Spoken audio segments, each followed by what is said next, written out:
Disney. It's one of those names, kind of rolls off the tongue. Kind of like Apple, Nestle, Bank of America. Alright, so I'm not here to talk conspiracies with you. I'm here to talk about something a little bit more deeper. Nostalgia. It's one of those things that you can't explain. There's a definition attached to it. But a definition doesn't explain what nostalgia is. It's more of a feeling based on like the music we listen to and the movies we watch. And Disney is the king of nostalgia, especially when it comes to Disney animation. But as the 90s were coming to an end, and then the rise of fucking Pixar and DreamWorks was coming out the gates with their own movies, I think Disney was lacking in the fucking 3D department. So they released the Dinosaurs in 2000 and Chicken Little a few years later. And both films aren't really good. Dinosaurs was because of the animation. I felt like it was sloppy, it looks really slow, it's not interesting to me. Chicken Little, on the other hand, isn't so bad, but watching it as an adult, you get uninterested really quick. You can sit a kid in the living room and have him watch it and he'll be interested while you go and cook dinner or something. That's what its only purpose is. So Disney started picking up speed. And then Disney dropped Meet the Robinsons, which I highly recommend because it has substance and a beautiful meaning. I suggest you guys go check it out.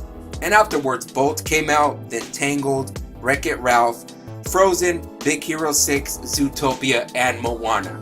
So I guess you can say that progressively the films got way better.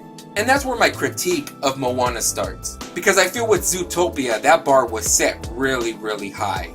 And of course not all films are supposed to be the same, but I feel like there was an expectation after that. And Moana had to meet it or pass it.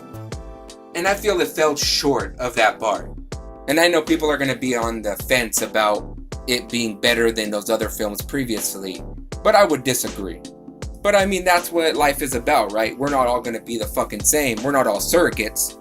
So without further ado, let's get into Disney's Moana. The film is about a young girl named Moana who is chosen by the sea to find a demigod and destroy a plague that is causing a famine to any island that crosses its path.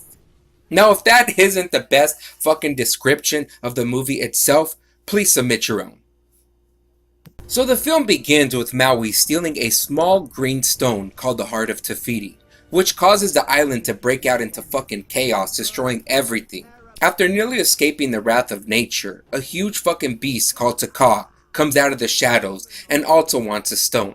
Both Maui and Taka go head to head, resulting in Maui getting his ass whooped and the Heart of Te Fiti sinking into the ocean along with his hook. As a demigod, I think Maui's powers were extremely weak. Because the fact he can shapeshift and has superior strength but yet fears the sassy shellfish and has a hard time going head on with Taka is hard to accept. Especially with the title of, I don't know, demigod!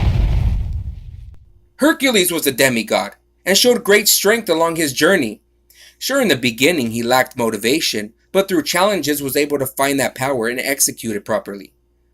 Maui came off as a weak character and very dependent on his hook, which begs me to ask, is he really a demigod?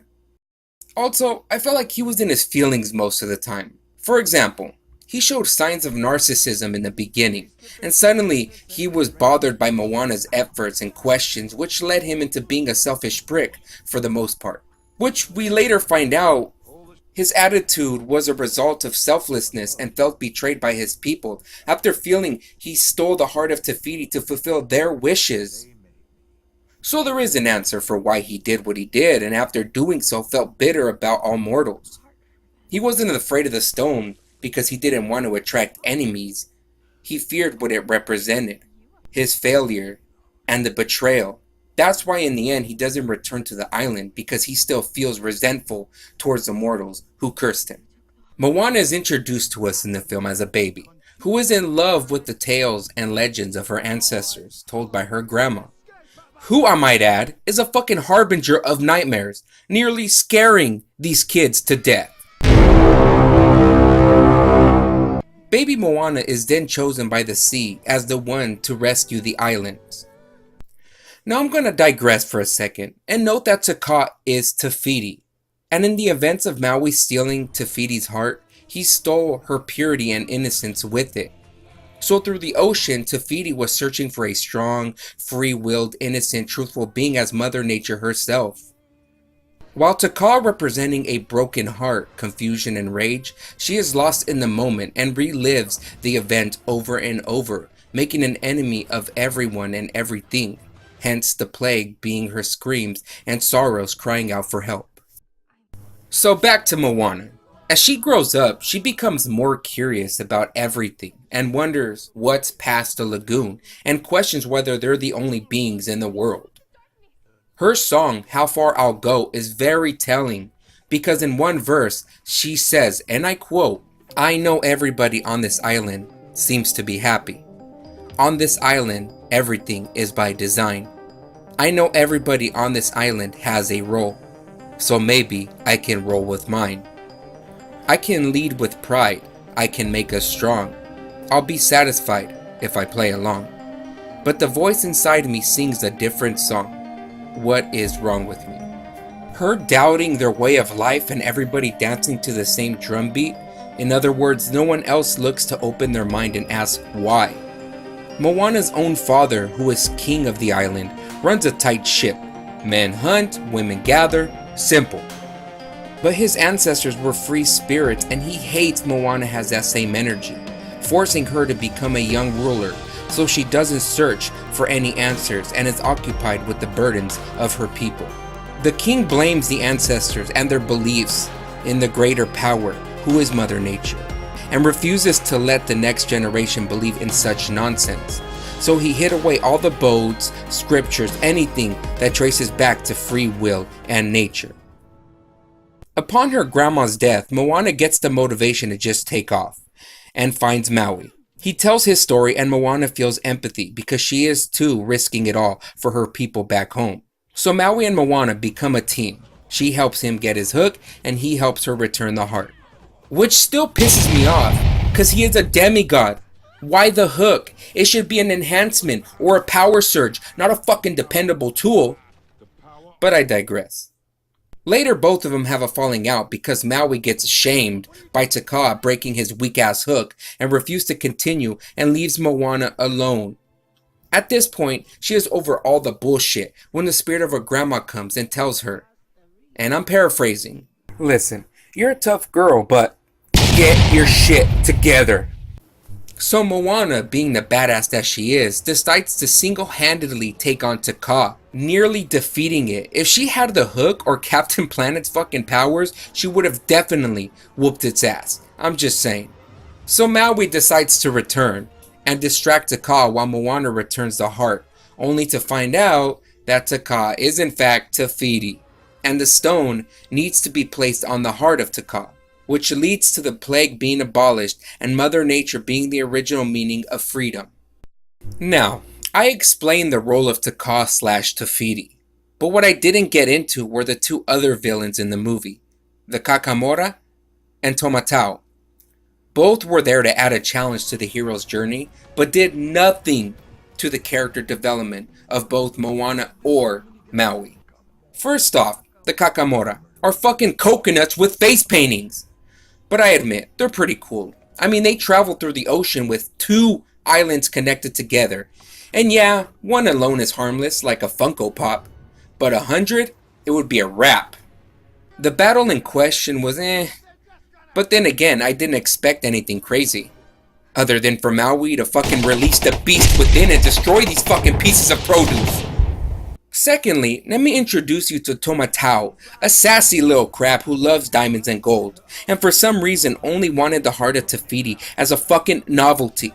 Another useless villain. Only reason he was in the film was because Maui's hook mysteriously happened to be there, with no explanation as to how and why Tomatau has it to begin with. It's not even shiny. As I mentioned before, The village has a huge secret, hence the hidden cave, only known by the quote-unquote the royal family. It bothers me though that the king is extremely obsessed and delusional by denying the natural skills and ancient knowledge passed down by his ancestors, and his village suffers from it. The story is when he was young, he went out to the sea, shit went sideways, the boat capsized, and his friend died. That must have been a hard thing to accept, but not enough to put heavy restrictions on your people, nearly starving them to death. I wonder though, the whole time Moana was out handling business, how shit was going back home. That's the shit you ain't supposed to see. Like the people fucking causing riots, throwing expired coconuts at the king, some real Lord of the fucking Flies shit. Or maybe we don't see that because the movie is called Moana. But whatever. So overall, the film wasn't terrible. The concept of a young woman with the heart and strength to pursue her dreams and follow her curiosity and seek answers to defend her village with the help of a demigod is actually awesome. Unfortunately, I feel it fell short of that. With such a strong cast and story, the outcome was underwhelming to say the least. Because Moana is a great example for young women. She showed true power without even needing a cape or even a fucking hook. She had questions, concerns, and most important of all, curiosity. She decided to be different, to not follow a path that was set for her already, and go head to head with any obstacle in the way. Now that's real mental and physical strength. As I mentioned before, the villains are bad, the music is your typical Disney formula, and I felt the film dragged on like it wasn't sure what should happen next, and definitely needed more of an impact. I mean, this is Disney. Where's the magic? But one thing I do find fascinating is that on the surface, the movie is your typical Disney film. But when you start to see things in a deeper meaning, the story has in fact a secret meaning. Don't believe everything that you hear. Question everything. Our eyes are the ultimate lenses of truth. Don't deny our culture and history. Make peace with nature. Find our weakness and make them stronger. Oppose the governmental control. Don't let it tell you what to do, what to think, what to feel. Follow your own thread and not someone else's design. We are the rulers, not them. All rise, my brothers and sisters! Shit. I just realized I've been speaking conspiracy this whole time.